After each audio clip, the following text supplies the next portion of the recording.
لقد صدق الله رسوله الرؤيا بالحق لتدخلن المسجد الحرام إن شاء الله آمنين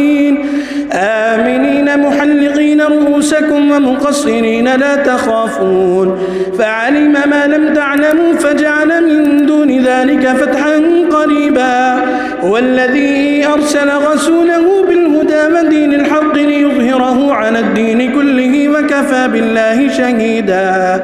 محمد رسول الله والذين معه أشداء على الكفار رحماء بينهم تراهم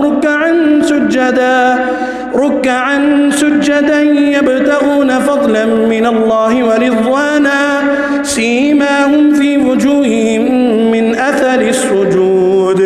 ذلك مثلهم في التوراة ومثلهم في الإنجيل كزرع أخرج شطأه فآزره فاستغلظ فاستوى على سوقه يعجب الزراع ليغيظ بهم الكفار وعد الله الذين آمنوا وعملوا الصالحات